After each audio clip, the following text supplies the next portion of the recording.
The Indian economy is doing well. I am more optimistic today about India as a whole, economically, than I have been for a long time.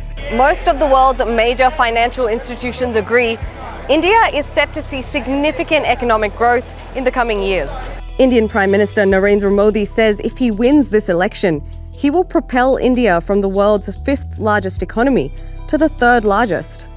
India will be the 3rd largest economy soon. It'd be an inspiring feat for the world's largest democracy and the most populous country on earth. In the last few years, the Indian stock market has seen sky-high growth. A few months ago, the National Stock Exchange of India surpassed its Hong Kong counterpart to become the world's 7th largest. Siddharth Khemka is head of retail research at a leading financial services firm in Mumbai, the country's commercial capital. There is a lot of excitement on the trading floor. A lot of clients are calling, activity is on a high, people are making money. There's a lot of euphoria on the dealing desk. So last financial year, if you look at FY24, we had a very massive bull run in the Indian equities. Post the pandemic, that is where we saw a lot of momentum in the market. FY21 and FY22, those were very good years. From the macro front, India's GDP has been on a very strong show. So the FY25, we are going to do an exit at about 7.2% GDP growth rate. The Indian government is expecting a growth of 7%. And this would be one of the highest growth among both developed as well as emerging markets. The International Monetary Fund last month raised its growth projection for India's GDP to 6.8% this financial year. Last year, it was an impressive 7.8%. Big Indian corporations like Adani's companies and Ambani's Reliance have been making enormous strides. And Adani's companies, despite an institutional ruling of disclosure violation. There are a handful of big companies that are driving much of India's wealth creation. But some economists are calling this a jobless growth. The first thing that you must know about India is that a very small fraction have regular employment. Formal employment, even regular salaries are much smaller. Even rich India doesn't often earn predictably and regularly. So that's the first place where I would situate it in, which means that when the economy does well, there is a lot of work. When the economy does badly, everybody takes a proportionate haircut. As far as young India is concerned, it is true that a higher level of economic activity would be far better for young India, and that is the hope that we're going to get there. There are 808 million people below the age of 35, accounting for 66% of India's entire population.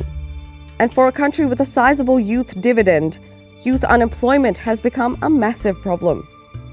The International Labour Organization reported that 83% of India's unemployed are young people, a figure the government has strongly objected to, saying its youth unemployment rate is only 5%, down from 7% in 2019. Many of those unemployed are graduates who struggle to find work or have to take up low-paying jobs outside their fields. Casey Singh is a tutor for the Civil Services exam in Delhi. Each year, thousands of aspirants study to excel in this exam in order to get a government job. But the competition for these few positions gets more intense each year. तो class में मान चलिए कि बच्चों की संख्या ज़्यादा 50 हुआ करती थी. अब इस समय उस कोचिंग में 200 से लेकर 500 तक बच्चे बैठे हैं. Mukherjee Nagar is full of students who have been throwing themselves at this exam year after year to get a government job. जो कोई भी बच्चा एस्पिरेंट है वो लोअर क्लास में गरीब परिवार से आता है, अगर वो चाहता है कि मेहनत करके अचानक से ऊपर आओ, अपर क्लास में आओ, मतलब एलिट क्लास में अंदर में जा सकूँ, तो उसके लिए सबसे बेहतर रास्ता यही होता है. तो आप भी तैयारी कर रहे हो? हाँ जी, मैं भी तैयारी कर रहा हूँ. मेरे को हो गया 4-5 सालों को. क्यों इतना डिजायरेबल है? मतलब क्या मिलता है गवर्नमेंट की नौकरी में? परमानेंसी एक तो होती है कि क्या नाम है, जॉब सिक्योरिटी, कि इसमें चाहे जैसे कोरोना के टाइम में जितनी भी प्राइवेट जॉब्स थी तो सबको फायर कर दिया गया था, जिनका मतलब इतना था नहीं एक्सपीरियंसेस वगैरह. और गवर्नमेंट जॉब में एक ऐसा चीज़ है कि उसमें मतलब तुम सिक्योर रहते हो. Hi, how are you? How are you? Nice to meet you, sir. Lovely meeting you. Do come in. Dr. Pranab Sen is the former chief statistician of India, who says it's a challenging time for young people in the country despite the growing economy. And so how would you describe the Indian economy's performance today compared to what the expectations were about 10 years ago? Do you think it's fulfilled its promise? No, I don't think so. I think it's performed below par. Because really, we had reached a stage when our expectations was that anything less than 7% would be sub-performance. And we have consistently performed below that. So you might say that, look, we've got 7 plus after 22, but that's just because of the base year problem, because you had a negative growth in 2021. But if you look at it on the terms of the long-term average, it's significantly below that. It's actually around 5%.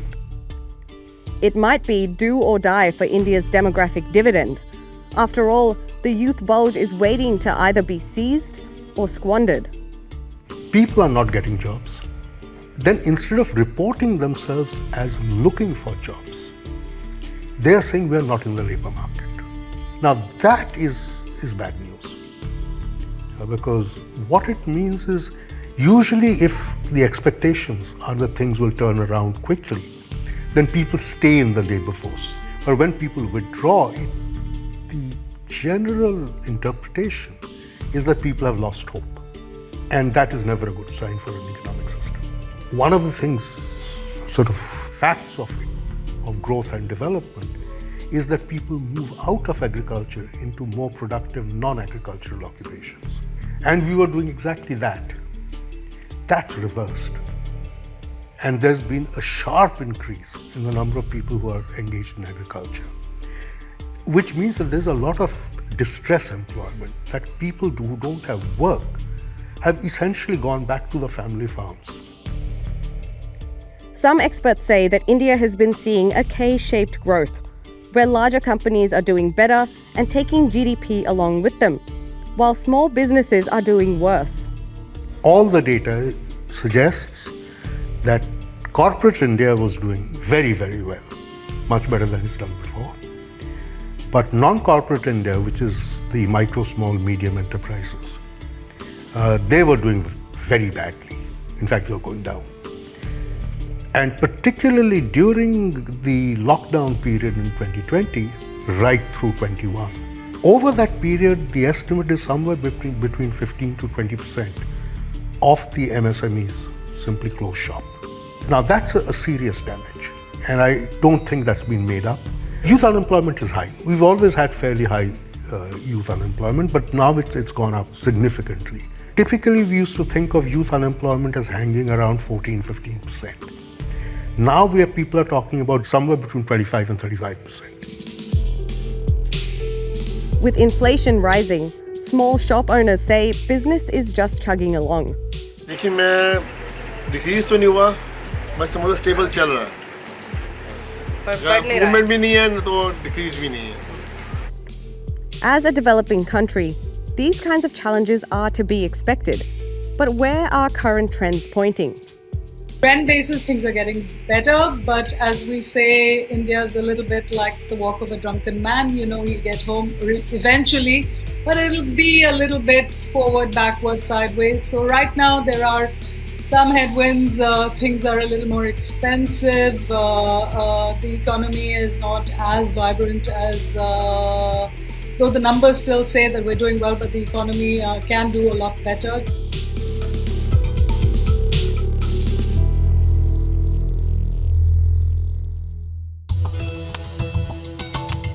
It's one of the world's biggest slums.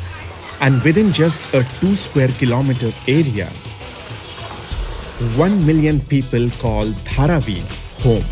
A home that was thrust into the limelight in the Oscar-winning film Slumdog Millionaire. Dharavi has become synonymous with overpopulation, poverty, and poor sanitation. But in recent years, people started recognizing Dharavi for its cultural diversity, entrepreneurial spirit, and resilience. In fact, this massive and crowded community, which sits on prime Mumbai real estate, generates $1 billion to the Indian economy by some estimates. That is through the thousands of micro businesses and factories that run here. And in the process, helping Mumbai recycle around 60% of its plastic waste. As the general election rolls on, Asia's largest slum has been making headlines over plans for a major redevelopment. Maharashtra has approved the Adani Group's bid for the redevelopment of Dharavi, which is one of Asia's largest slums, taking the project to a step closer to reality after delays of more than 2 decades. In a letter published on his company's website, Gautam Adani is promising eligible residents of better living conditions in their new homes and to strengthen the existing micro businesses. But it's leaving residents of Dharavi with an uncertain future. Atma Devi lives in Dharavi with her husband and 2 children and has been here for 26 years after moving from Uttar Pradesh. But life here hasn't been easy from the start, having to live through poor sanitation and hygiene conditions and even surviving 2 fires. वो एक गोनी था तो एक बार जल गया, जलने के बाद फिर पत्रा लगा दिए। अच्छा। ये झोपड़ा 2 बार जला है, फिर जला, फिर जब वो जलने के बाद कोई बना नहीं रहा था, ऐसे ही अपना जगह पकड़ के बैठा था। फिर धीरे धीरे देखे सब लोग बना रहे हैं एक एक करके, तो फिर बनाने लगे। कोई पत्रा लगाया, कोई सिरमिट से, जिसकी जैसी कैपेसिटी थी वैसा धीरे धीरे करते करते आज ये पोजीशन पे आया है। While she supports plans to redevelop Dharavi, she and her 26-year-old son Karan are skeptical about Adani's handling. ऐसा नहीं बोल रहा है। अगर हमें को अडानी देना चाहता है तो हमें लिखित में दे कि हम तुम्हारा झोपड़ा तोड़ेंगे, तो तुम्हें इतने स्क्वायर फुट का ये सुविधा जो तुम्हारी आज सुविधा है वो सब सुविधा देंगे और यहीं पे देंगे। तो यहाँ के पब्लिक को, यहाँ की जनता की इतराज नहीं रहेगा। वो हमको लिखित में नहीं भी दे रहा है और यहाँ से तोड़ के हमको कहीं और फेंकने की वो बता रहे हैं, तो उसका भी लिखित नहीं दे रहा है कि अगर तोड़ भी रहे हो तो हमको उतना अच्छा दो, तभी हमको तोड़ो, नहीं तो मत तोड़ो। Their neighbor Nagamma feels the same and has doubts about relocating to a newer home. अच्छा, बच्चे लोग का स्कूल का तकलीफ होएगा, हम लोग काम धंधा करने का तकलीफ होएगा, किधर दूर जाएगा तो हम लोग का इधर ही चाहिए, उच्च रहने में एम करें। Right. Dharavi has been a political football for the past 2 decades, with various authorities established to revitalize it, starting with Congress state and national governments. Now it's even more politicized, with Adani being granted the tender by a BJP-led state government. हे project प्रकल्प जे आहेत ते आम्ही कार्यान्वित केले। खरं म्हणजे धारावी हा आशिया खंडातला सगळ्यात मोठा प्रकल्प आहे आणि धारावी बघायला लोक जगभरातून लोक येतात। काय धारावी, आज कसे लोक राहतात तिकडे। But the opposition parties are accusing the BJP state government for giving undue favors to the Adani Group in granting and executing Dharavi's redevelopment contract. The state's former chief minister, who is now part of the India opposition bloc, has been leading the protest against the redevelopment and demanding that no Dharavi residents are displaced and that each family is entitled to a 500 square foot flat. The Congress party leader has seized upon the issue while campaigning in the state. Adani अकेला नहीं खड़ा है, अदानी के पीछे देश का प्रधानमंत्री खड़ा है, देश का प्रधानमंत्री खड़ा है, उसके पास ईडी, सीबीआई, इनकम टैक्स, चंदा मामा, ये उनके पीछे शक्ति खड़ी हुई है। The Congress party's Varsha Gaikwad is the local state MLA for the Dharavi constituency. She is not against redeveloping Dharavi, but says it shouldn't come at the expense of those who live here.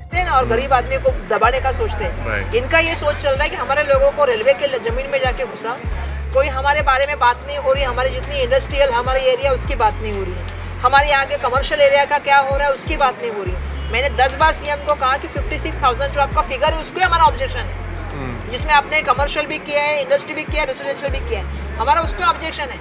My first allegation against him was कि this tender is whether it's technically or whether it's financially made for Adani only. So So it was a manipulated tender. Samya Korde heads the local NGO Dharavi Foundation and is a member of the Peasants and Workers' Party of India. There should be not a single person's house which will be excluded from this project. We don't want people to get dismissed from this land. And we can see that this government is not aiming to eradicate poverty, but they are aiming to eradicate cruel thoughts from the land. But the state government and Adani Group are denying the accusations of favoritism and standing by their plan. They claim allegations of favoritism are aimed at derailing or delaying Dharavi's redevelopment. But there is a very different view from some urban planners and architects. Matthias Ichanove is an urbanologist who divides much of his time between Mumbai and Geneva. We should continue improving it. We should support its incremental improvement. And I think, of course, that it's a shame to wipe out, to destroy the neighborhood which has been built and just replace it with something that we know now is not the most successful form of urban design and urban planning. His colleague at urban planning firm Urbs, Samidha Patil, is a Dharavi native and says its people should be at the heart of future changes. The people needs to be on board because these families are here for like generations. It's not that they have come just like 20 years back. They have been here like for some of the families are here for like 4 generations. Adani is yet to publish a blueprint for Dharavi, but is aiming to complete the project in 7 years. As the process goes on, residents here are now considering who is best placed to represent them in the national parliament this election. नीचे जमीन से आया हो, local हो या high level पे हो, हमें वो नहीं देखना है. जो हमारे बस्ती लेवल हमारा दुख दर्द समझता है, हम उसी को वोट देंगे. ऐसा है तो हमको ऐसा दिलाए. हमें कोई नहीं भड़का सकता. हम छोटे से बच्चे नहीं है कि हमको चॉकलेट कोई देके कुछ बोलवा दे हम बोल दें. सही बात है. और उनको मिस्टर इंडिया बनने का शौक है मोदी जी को. बने क्या करना. जो यहाँ के लोगों के साथ रहेगा, ये मतलब यहाँ के लोगों की बात सुनेगा, आगे चल के यहाँ के लोगों के लिए अच्छा क्या हो सकता है उस पे काम करेगा, वैसे ही कोई किसी को देंगे. तो अभी लगता है ऐसा कोई है? अभी तक तो कोई नहीं लगता, to be honest. At this point, there is no indication that the political war over Dharavi will stop anytime soon. Dharavi is part of Mumbai South Central constituency and these residents will cast their votes on May 20th.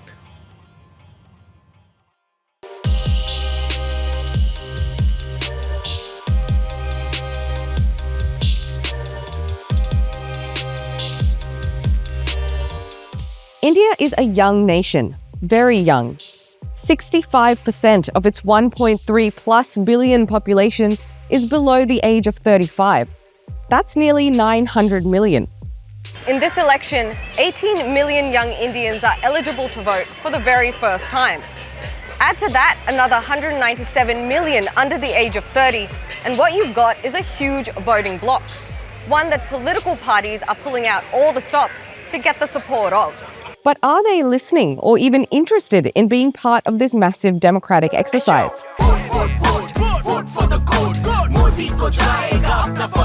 Well, the numbers don't look good. According to the country's election commission, less than 40% of youth between the ages of 18 and 19 have registered to vote this time around. And look at the last general election. The turnout among voters under 35 was well under the overall average of 67%. So why are there fewer young Indians participating in general elections? Chaitanya Prabhu founded Mark Your Presence, an organization that's encouraging young Indians to register to vote. As soon as we started this movement, we realized that there is interest, but sadly there's not enough information about going out to vote, registering to vote. And for the young people, employment has become a real issue. Representation in university has become a real issue. Having access to open spaces is a real issue. And having educated leaders talk about our issues have become, something that we are vigilant about. But it all boils down to unemployment at this stage because, young people are graduates in India and they do not have employment. To get more insights into voting behaviour, I went to Delhi University and talked to young Indians about how they're viewing these elections.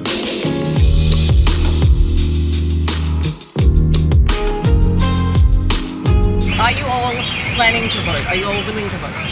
Yes, we are willing to vote. Yes. I'm not willing to vote.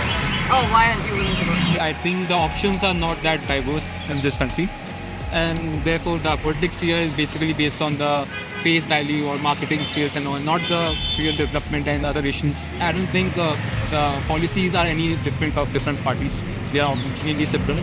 And I actually disagree with my friend here that both the political parties have similar policies. I think they differ greatly. I also am looking at how India looks to the world. So the representation of India. I don't think that we currently have a competent leader to rival the position that our Prime Minister has put us in globally. If you look at the Congress side or any of the parties that are part of the India Alliance, I don't think there exists a leader that could put us on that level of position globally. So as to why I'll be voting, I think because we are the world's largest democracy. As citizens of this democracy, we have to do everything in our power to help the country retain the qualities that make it a democracy.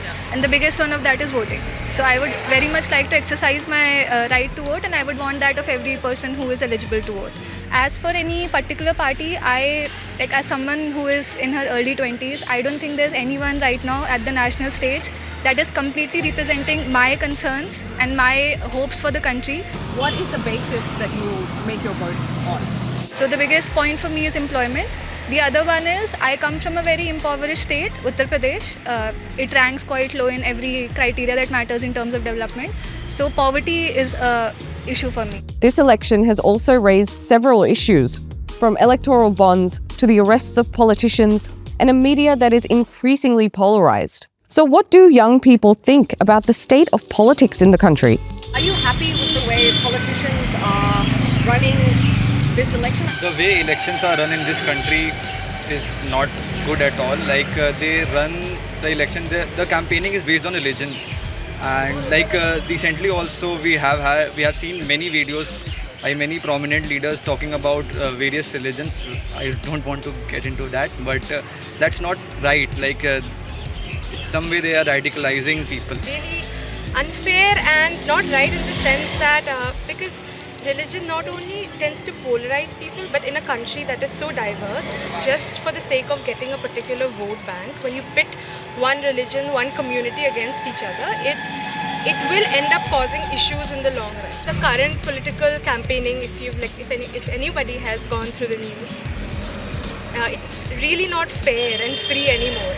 There has been a lot of instances, especially with the electronic voting machine, if we've read, there have been issues where people are bringing up concerns that is actually not a fair booth to vote in. I feel that the current campaign is steering a little bit far away from democracy, more towards kind of like a dictatorship ideology, and that is not something that I feel is right in the long run. When you take away the the fairness in democracy, you take away the essence of democracy. When you look at national media or local media, do you feel that they are giving you a good representation of the issues you want to know about? Not at all. Watching TV media is waste of time for me now. I feel that currently, if you do want biasless information, it is up to you to make thorough research, to take up thorough research, and also to form opinions on your own. Because if you do go to the major media houses in India right now, most of these houses are biased towards a certain political ideology, and every news that they showcase is from that point of view. What do you guys think of electoral bonds as an issue? Do you think it was important, not important? What are your opinions on electoral bonds? At least on my social media it was. I see a lot of people participating. In fact, a lot of people that I know to be apolitical have been participating after they found out the issue of the electoral bonds. I'm glad that the Supreme Court brought it to notice, and I'm sure that in the elections, anyone who has taken notice of that issue, that issue would definitely be in their mind while they're taking a choice to vote. Whether the youth's share of the vote goes up or down this election remains to be seen once the results are out. But there's no doubt that the future of this country rests in the hands of its young and growing population.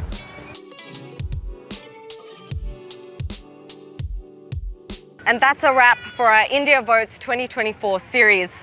From right here in Delhi to Chennai in the south, to the far reaches of Kashmir and Manipur, it's been a privilege to bring you the stories that matter to the people casting their ballots in this massive election. It's also been an exciting experience for me and the team across the country, meeting with extraordinary people from all walks of life, and also with the politicians still vying for their votes.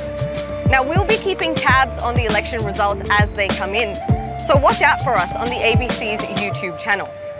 And finally, I'd love to thank you, our viewers, for making the show a success over the last few weeks. I'm Hannah Joes. It's been lovely having your company. Namaste.